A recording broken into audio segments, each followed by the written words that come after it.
Hello guys, ayan ngayon guys, nandito tayo sa tinaniman ni Daddy na talong. Bago yan na tanim. Ayan guys, nakita nyo, pero may napapansin kayo dito na isang straight lang. Yan naman ay ang ating okra na bagong tanim ni Daddy. Naririki. Ngayon, ito yung mga tanim niya. Yung talong. Kita nyo guys, ayan. Kaso, kinain siya ng mga manok, kaya medyo na-delay yung paglaki niya. Kasi nung medyo mababa pa, kinakain niya na yung dahon. Kaya ayan guys, naging ganyan yung dahon ni Daddy. Ng kanyang ano, dapat ganito na siya kalalaki. Oh, ganyan.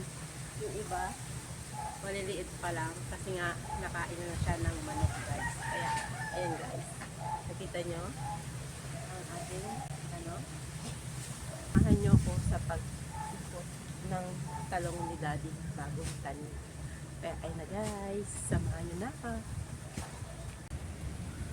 Hi guys, ito ang ating ano, talong, bagong tanim ni Dading talong.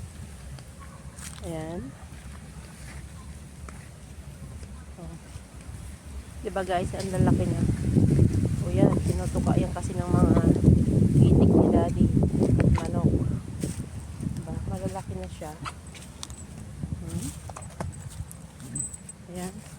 Si Thunder, gustong-gusto niya na ano, nasasama siya sa ano, sa video. Ayan.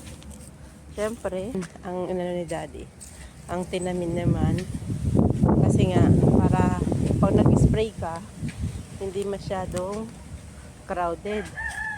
Kaya ayan, yung kabila napansin nyo, malaki na. Ito maliliit kasi nga, prinuning na agad ng mga itik at manok ni Daddy. Ayan. Kaya pag nagtatanim kayo guys, talaga dapat walang manok. Oh, ayan, di ba? Nakita mo? Putol-putol ang dahon. Alam nyo na ibig sabihin yan. Kinain ng mga alaga ni Daddy. Ayan, dapat ganyan na siya kalalaki. Or ganito. Oh, di ba? Ayan. Ito na yan.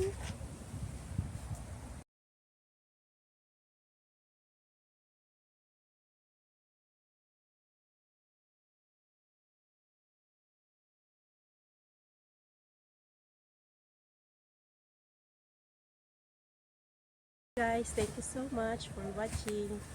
Ayan. Thank you.